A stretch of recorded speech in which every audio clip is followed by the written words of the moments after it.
I sneak her phone away and delete my contact, while replacing his phone number in his contact as mine.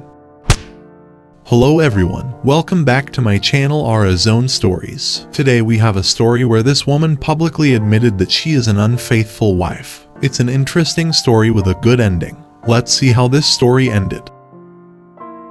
In college, I met the woman who I thought was my one. We dated for about 2 years and had a big wedding after a 10-month engagement.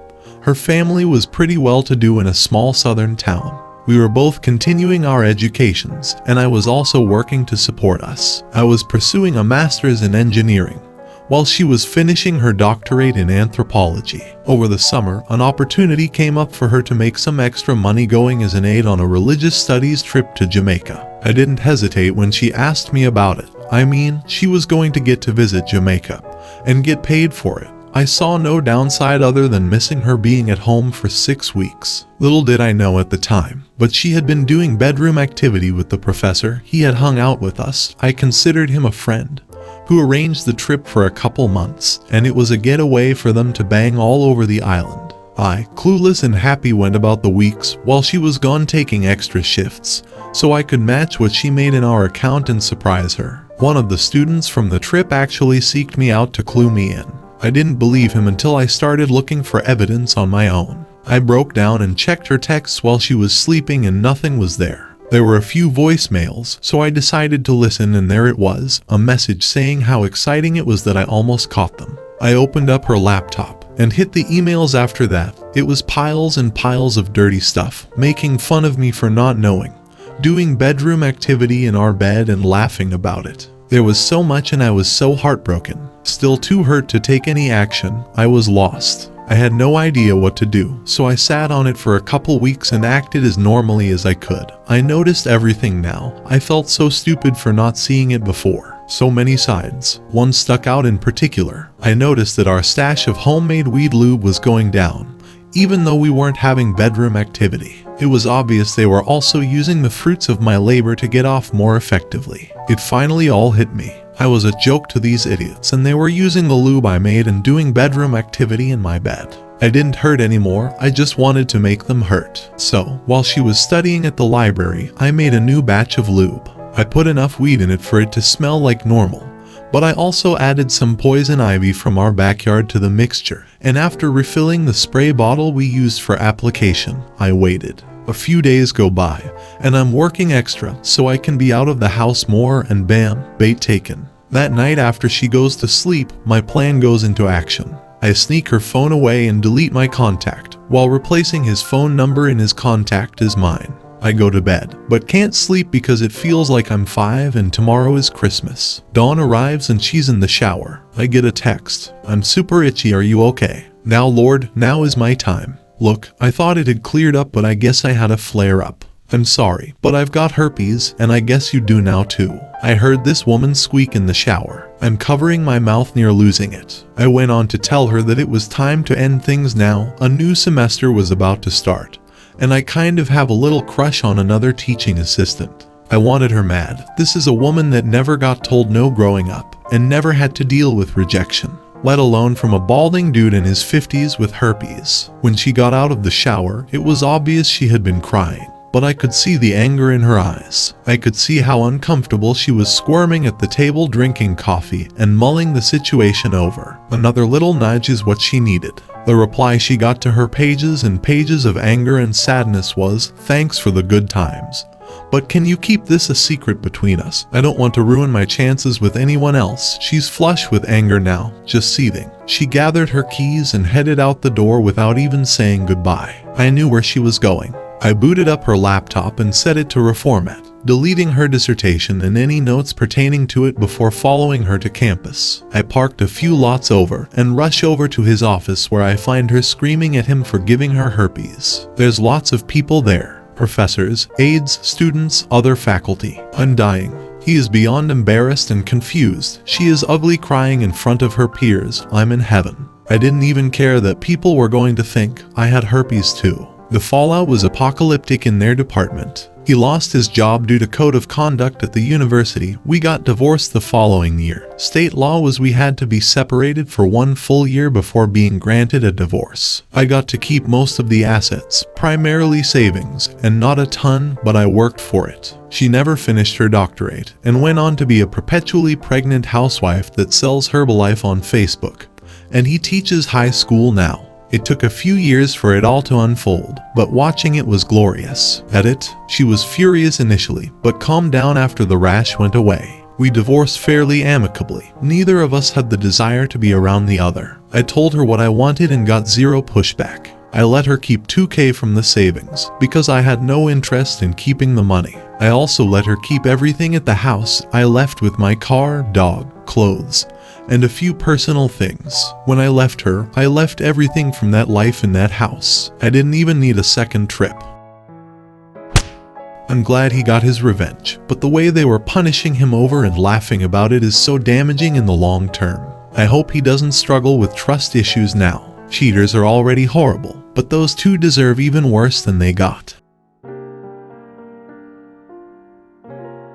I have been married to my wife for 8.5 years now, and we've definitely had our ups and downs. There were times I thought she may be cheating on me, but I never had enough evidence to prove it. Then things would get better, I'd take her word that she's always been faithful, etc. Lately we've had one of those down times. We have 2 kids and are in a financial mess at the moment. Credit card debt, daycare, mortgage, and so on. That's been affecting both of us. We're both unhappy with our financial situation, and it's definitely sabotaging our love life. My wife has been dealing with it by going out with her friends a lot, like twice a week or more. She also said she doesn't want to have bedroom activity because she's so depressed. Once again, I was concerned she may be cheating on me, but had no evidence. Sunday night I looked her in the eye and asked her, "Are you cheating on me?" Her reply, looking me in the eye, was, "No, that's not even an issue." I left it at that, but wasn't convinced. I have noticed a few texts from random guys that I considered she may be sleeping with, but her phone has a password on it.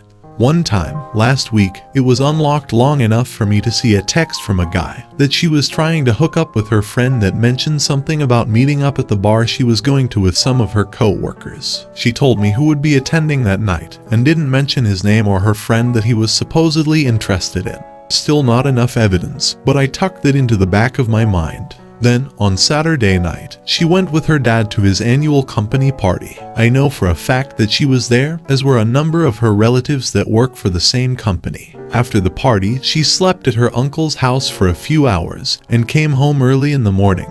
After she got home and had slept for a bit, she asked me to get her cell phone for her. I unplugged it from the charger and saw there was a text from that morning from a name I vaguely recognized. I didn't mention it, but put a lot of thought into who it might be. Then I remembered it was the name of the guy she lost her purity, and realized that she had probably texted him while reminiscing about the first time they had bedroom activity, which happened to be in that same bed at her uncle's house. It was then I decided I needed to figure out her phone password. Last night she went to the gym after work, and said she did a spin class and weights afterward. I didn't think too much of it, because she has been working out pretty hard lately. She likes to stay fit anyway, but it's now obvious why she's working out extra hard. This morning I saw her phone laying on the dining room table and thought I'd give it a shot, since there were now 2 conversations I felt needed to be read. After a few tries, I figured out her password and went to her messages. Nothing from either guy, as she had deleted all those conversations. There was, however, a conversation with a co-worker of hers. That conversation sent my head spinning,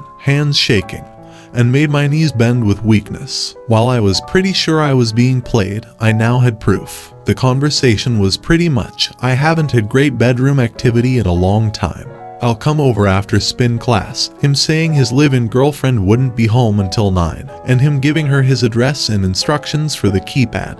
Because of the last bit, I'm not sure they've slept together before, but it doesn't matter. Even if they haven't, I know this isn't the first time she's cheated on me. So now what? I have legal coverage through my work, and I have called, but not yet spoken to an attorney. I can't leave the house because, although this relationship going to really bad, I will not leave my kids. They are the most important victims of this whole thing, and I don't want to lose custody of them. Seriously, I'm not planning to use them as bait, I just really won't give them up. If anyone leaves, it should be her. Of course, this is complicated by the fact that her sibling lives with us, but I don't really feel like adding too many more identifiable details to this post. I have a lot on my mind and don't really know what I should do. Should I confront her tonight?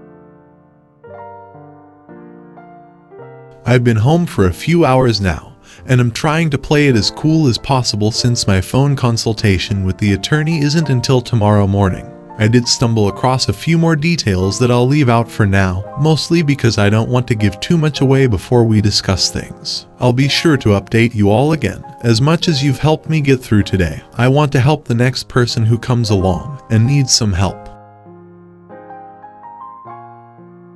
I just had a nice, long chat with my attorney. It was good to talk about things in a more technical sense, rather than just focusing on all the emotions, especially after only 1 hour of sleep last night. Anyway, his basic advice was to discuss everything with my wife. As I mentioned in a comment below, I found more evidence on my wife's phone this morning. Basically, it was confirmation that she had in fact met up with the co-worker from the text messages and had bedroom activity with him. And then the emails that I read, she is in fact meeting multiple partners and told at least one of them that she has had affairs in the past and mentioned them by year. Beyond this, there's not really much left to do but figure out how to divide our time with the kids and our shared property. Oh, and confront her about the cheating, of course. I plan to do that this weekend. Thanks again for reading this and for your help. I hope this can help someone else as well, preferably before things get this out of control.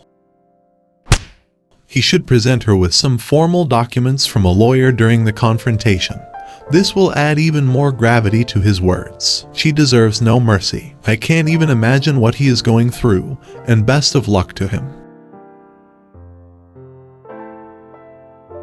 My wife began working with a man I will describe as a prominent figure in her industry about a year ago. I could tell she was a little dazzled by his high profile, but I never imagined she would cheat with, well, anyone. But definitely not with a 70-year-old man. Finding out, her friend texted me suspicions, and I found proof in her phone, was the most surreal and worst moment of my life. It went on for about 3 months, and I never even noticed anything. We have been together for 14 years, married for 7, and have been happy for the most part. She was very remorseful, and claims to just have been caught up with the attention of someone she admired. Apparently, he does this with women in his professional orbit fairly often. She made a lot of promises, but I knew from the beginning reconciliation would not be an option. We don't have kids, so that's at least one nightmare avoided. She agreed to move out if she got to keep our dog, which hurts, but I had to admit he would miss her more. Divorce still in process, but shouldn't be too tumultuous. Very limited contact. She claims to be heartbroken, but isn't pushing anything. I have supportive friends and family, though I haven't given them details. The dust is settling, I guess, but I can barely function. I spend at least half the day in a rage. I feel so humiliated and disgusted, not just that she had an affair, but that her partner is like twice our age. It's so bizarre and makes me feel so worthless that she wanted him more than me. I can't stand the idea that nothing in his life has changed, and I can't do anything about it. I'm planning on getting therapy. I want to say something about exposing this person, because I've had a lot of advice on it elsewhere. All I have is screenshots of a text conversation between my wife and this person, who was stored in her phone under a pseudonym, and her verbally admitting it was him.